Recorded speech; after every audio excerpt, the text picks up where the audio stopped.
Hey, listen to Wrestling Roundup on FreeFM, ArrowFM, and MPR. As always, I'm Grady, and live on Skype we got Josh. Hey.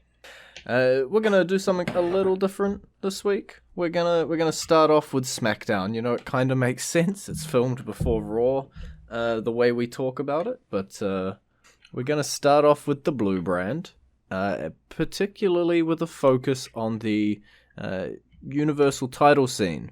It was one of these episodes this week that told a story start to finish and slowly developed as we went through. So obviously we got Roman Reigns as our champion, but we were meant to be getting a fatal four-way to determine his number one contender until Sheamus decided to mess with that a little bit. Yeah, under the false assumption that it would make it easier for him to become number one contender by making it a triple threat. Yeah, it's pretty logical. You know, there's 4 of you in a match, and you take out one of them, there's only 3 of you left. Yeah, logically, it works out. The problem is, WWE is anything but logical. Yeah. Especially when Paul Heyman is involved. To be fair, I quite like the direction that it drove them into. But Sheamus didn't get, I guess, outwardly punished for his actions. Just the Fatal 4-Way was changed up. And we saw, instead of Big E, Jey Uso enter the match. Yeah. Again, another byproduct of Paul Heyman being involved in the storyline. Something we didn't expect. Something we never expected. And something that's actually going to really benefit the storyline. Think about it. What's the one... If anybody else... If Big E faced Roman Reigns, there's no way Big E wins right now. So that would be a quote-unquote burial of Big E. Same goes for Matt Riddle, who were the 2 faces in the match. But if they insert somebody that nobody would expect to be in the match, and everybody would expect to be decimated, does in fact get decimated, it furthers the storyline because Roman Reigns wrecks everything and leaves. And it also furthers his heel persona because he wrecks everything and leaves on his family. Yeah. So that not even family is safe from being wrecked. It honestly, when I looked at the Fatal 4-Way, it was announced. I think it was like the day after we'd recorded, and I'm looking at it and I'm going, don't really want any of these 4 options. And then, lo and behold, day comes about, Jey Uso gets put in, and as you say, I think it is the most juicy, the most story-filled possible matchup here with Reigns versus Jey. And this also has the potential to at least elevate Jey Uso into a singles role. Maybe in the mid-card area with AJ Styles and the rest of them for the Intercontinental title. Because the other Uso can't stay healthy. That's why we're in this situation to begin with. And I've been wanting for a couple years now to see what can they do on their own. Here's our chance to at least see some glimpse of that. I want to see what the promos that Jey Uso has in this run up to the title match. So that we can see, is there something there? Is there maybe a diamond in the rough that we haven't really realized as a singles person? We won't know until we find out. And I guess this is our way of maybe finding out a little bit of dusting off the diamond. Yeah. Because we've got 3 more SmackDowns before Clash of Champions to really see what he's got. I imagine he's going to be in some singles matches leading up to that. As you say, cutting some promos and really carving out what he can do going forward. Even though we all know he's going to be losing to Reigns at the pay-per-view. That's not what this is I'll about. honestly be shocked if the match lasts longer than 5 minutes. To be completely honest. That's entirely fair. But hopefully, it's a good 5 minutes for him. Yeah. And you can say at least once he wrestled for a world title. Yeah. It's more than some people can say at the moment. we've also got some developments in the SmackDown Tag Team division.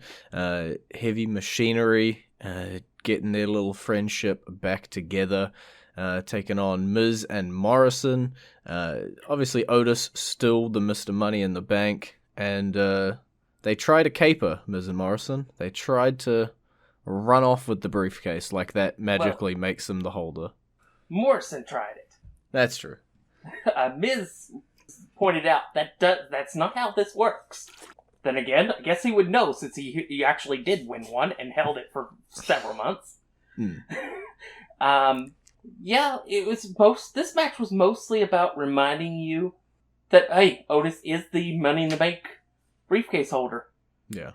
And giving them a tag team win and then a bit of comedy to boot. Yeah, I feel really... Actually, I don't know if I can say I feel sorry for Otis. He's had a really good year with being featured in storylines and winning the Money in the Bank briefcase, but right now you're like, his options are Roman Reigns, a heel, and hot Roman Reigns, or Drew McIntyre. He doesn't have the best shots at the moment. Yeah, it's entirely possible.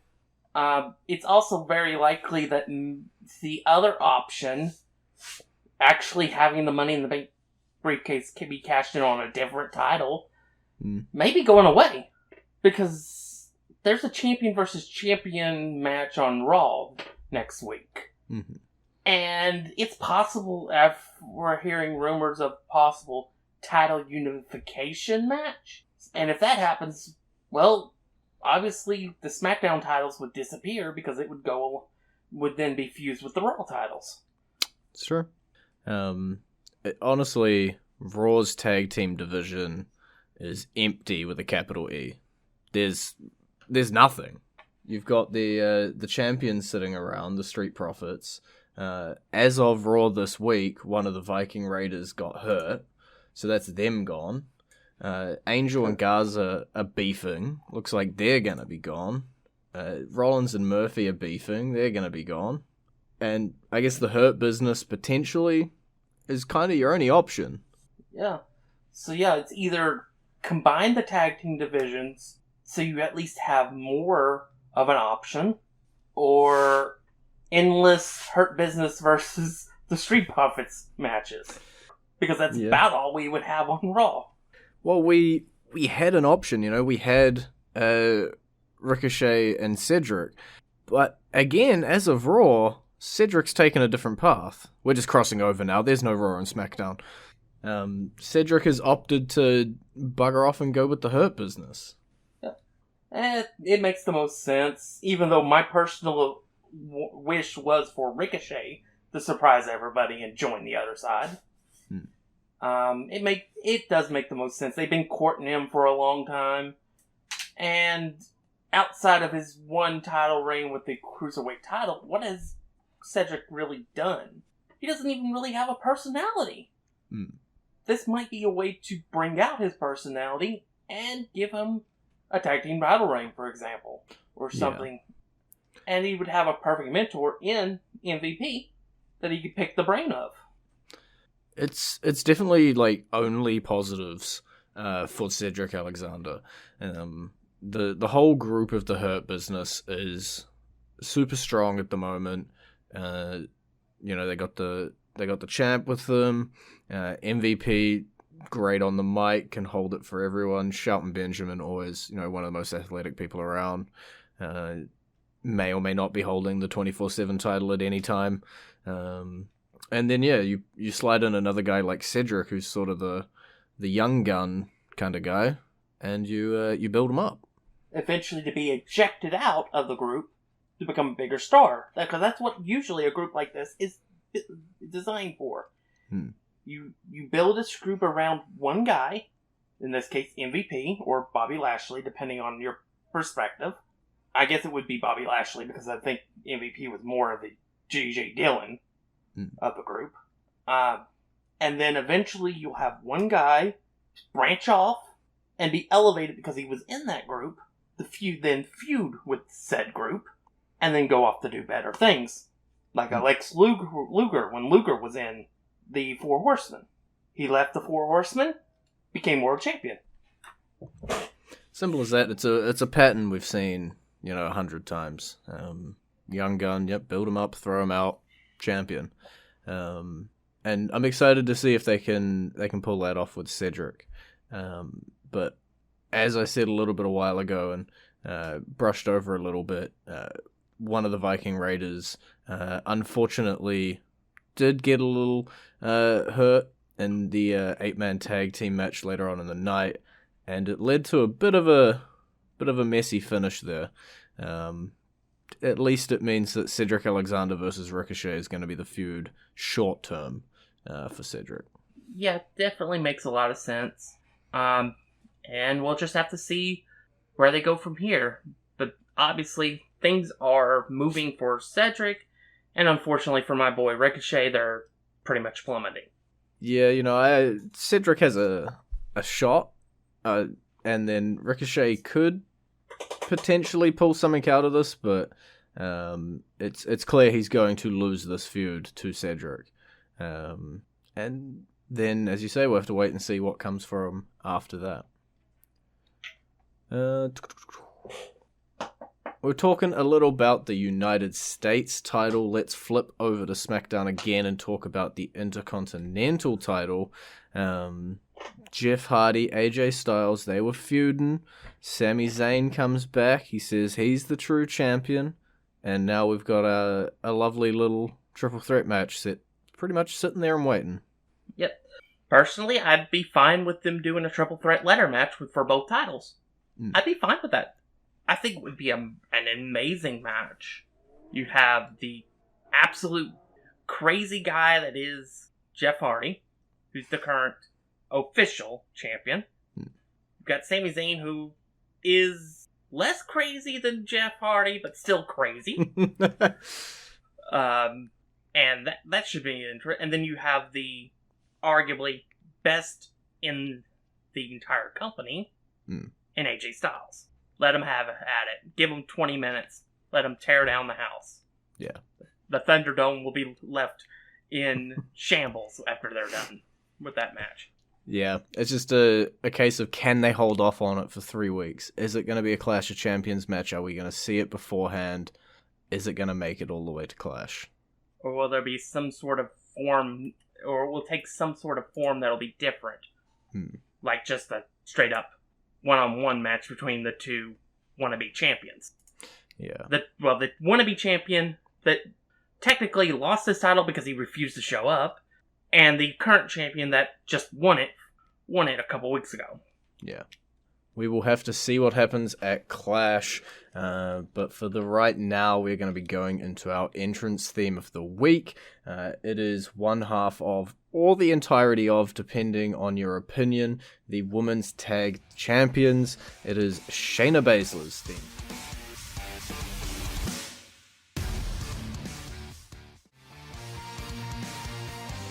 And you're back with Wrestling Roundup on FreeFM, ArrowFM, and NPR. I'm Grady, he's Josh, and now we can take a little bit of a look at Raw as this Randy Orton-Drew McIntyre feud heats up to boiling point. Yeah, it's just another step on the road to Clash of Champions. And there's, 20 days left in your boy's title reign? Oof. Another thing I want to mention about this Raw is it's the same reason I liked the last SmackDown, in that it told a story again, start to finish. We open up, Drew McIntyre's here, he targets Randy Orton, and then throughout the night you just see Drew taking out Randy Orton. I think it was 3 Claymores in the end, and it's like, I just like a little bit of cohesion. It really ties the show together. Yeah, and I think we need to have Keith Lee move on. We need him somewhere else. We need him getting wins against people that aren't Randy Orton and Drew McIntyre. Yeah, it's I can pull up and see potentially. There's a few feuds that have to come to an end. This period at the moment after the double pay-per-view, it's weird because we've got some long-standing feuds who have had 2 pay-per-views to burn through, And we've got some other feuds that are just sparking up and just starting. So, like, if we look at the Mysterios versus Rollins, for example, that's been going a while as well. About time for that to wrap up. Yeah, and I think that's probably the direction we'll go. I honestly think the next match Keith Lee will have will be with Rollins. Because I think Rollins can not only work with anybody, he's so vile right now as a heel that he can elevate anybody. Yeah. Just look what they've done with Dominic in his brief stint here, who almost had a title match. He did almost get there. I guess when I'm looking at the guys on the Raw side of things, and I'm going, we'll talk a little about a couple of these feuds, but Kevin Owens is busy with Aleister Black. Randy Orton's busy with Drew McIntyre. Mysterio's wrapping up with Seth Rollins. You don't want him anywhere near the Hurt Business because they probably don't want to be taking the losses. That doesn't leave you a lot of talent on Raw. Yeah, so I think it's probably time to start doing some enhancement talent. The local guy gets beat up by Keith Lee. The only other thing I think they could potentially go down, and I'm not advocating for it, but just looking at the list of wrestlers here, could be Keith Lee versus Dolph Ziggler. Could potentially be an option if they wanted to take it. Well, yeah, the groundwork's there if they want to go that route. Because he beat Dolph to have a shot at the title match before Orton won that match to become the number one contender. Yeah, and Ziggler always is the first feud for all the debuting NXT stars. Love it or hate it anyway, so potentially that option, potentially Seth Rollins there. It's all how quickly are they wrapping the Rollins Mysterio stuff now. Something I mentioned there is feuds that the people are in. Aleister Black, Kevin Owens, they're starting to get real physical. They took it to Raw Underground. Yeah, I don't really have much to say about this. We're definitely getting a big match between them. If not at Clash of Champions, the Raw afterwards. Because they may just make it to where it's only championship matches on Clash of Champions. There's a lot of titles to get through by saying they all have to be defended, especially if the tag team titles aren't already unified at that point. There's quite a few, so you can probably fit maybe one other match onto the card. Yeah, especially with the pay-per-views pretty much going like 3.5 hours these days. And ending so it's always... Yeah, Clash of Champions is always a hard one to squish other stuff on, but my struggle the most with Aleister Black and Kevin Owens at the moment is who takes the win and who takes the loss. I would have to say the winner would have to be Aleister Black. I mean, you just did turn him. So I think Kevin Owens has to take the L here. Yeah, Kevin's on a little bit of a hot-cold streak at the moment where he'll have a real hot feud that he'll do really well in and he'll come off good and then he'll cool down. And then he'll go hot again and then he'll cool down. And I think, as you say, Aleister Black, fresh, probably picks up the win in the feud and Kevin Owens goes back to a cooling down period. What else do we have here on Raw? Retribution. Let's talk about them. They're getting a little more brazen. They're talking. They're posting videos. Yeah, and only showing up on Raw. They're not showing up on any SmackDown that Roman Reigns is on. You're really putting all your coins in the Roman Reigns piggy bank. I'm just pointing out either a really big coincidence or there's something more to it. Yeah. The fact that since he's been back, they have not shown up on a single show he's been on. It's definitely notable. It definitely is. What is Retribution going to do next? They've crashed shows. They've tried to be a nuisance in general. Now they're, quote-unquote, taking over the broadcast to do that sort of stuff. Surely they're going to have to, not necessarily unmask, it'd be a little weird to wrestle in that gear, but they're going to have to do something soon. Well, there is a certain pay-per-view that's kind of involving teams coming up here in a couple months. I would Tag Team assume Turmoil? that, actually, pay-per-view name. War Games.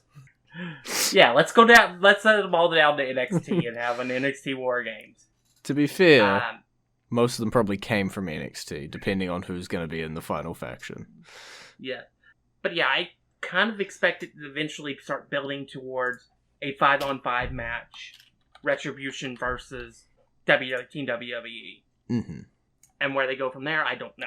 But I think that's the goal, the short-term goal with this group, is to get to that 5-on-5 match.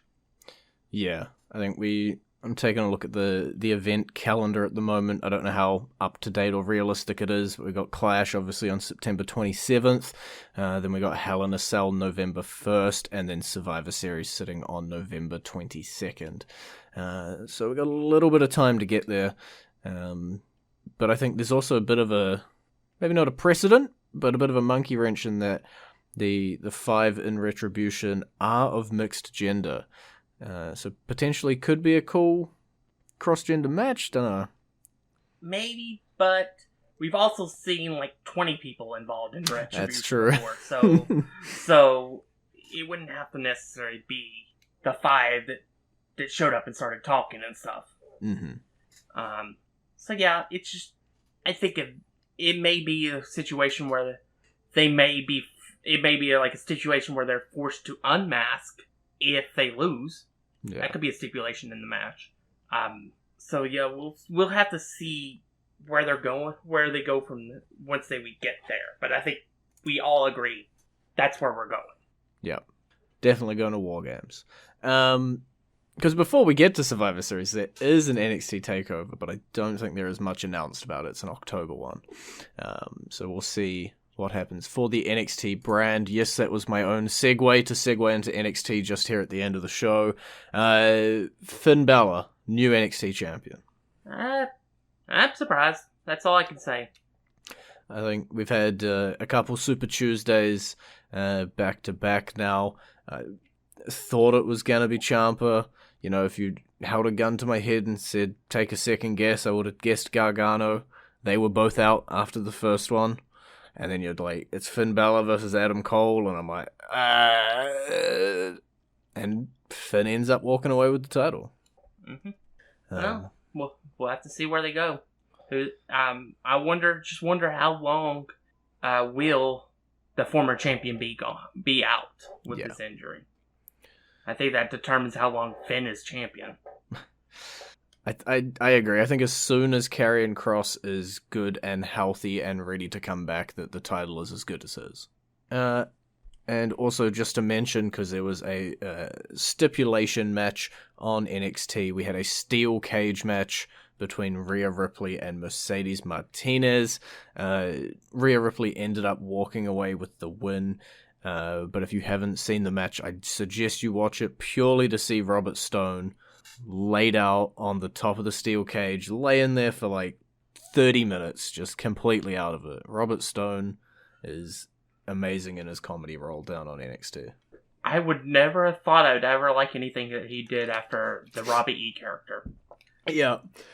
I see Robbie E and I'm like, And they're like, Robbie E's coming to NXT and I'm like, And then he pulls off this and I'm like, dude's got it. I love it.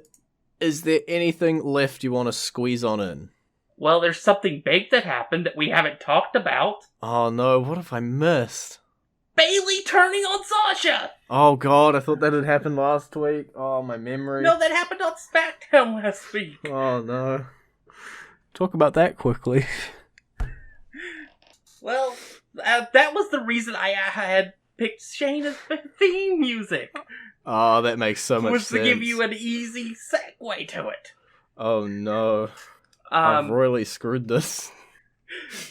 This was an unexpected turn, because everybody expected Sasha to turn. Mm-hmm. And Bayley just went from being heel to healer, because she turned heel on somebody who was also a heel. And the beatdown was absolutely brutal. for a women's beatdown. And it makes sense. It gets Sasha away from Bayley for a little while. Maybe Bayley's title reign lasts till WrestleMania. Sasha comes back at Royal Rumble, wins the Women's Royal Rumble, faces Bayley at WrestleMania. Mm-hmm. And that's when Sasha finally gets her moment at a pay-per-view. The collision course is there, but to be fair, the collision course has been there for like 5 years.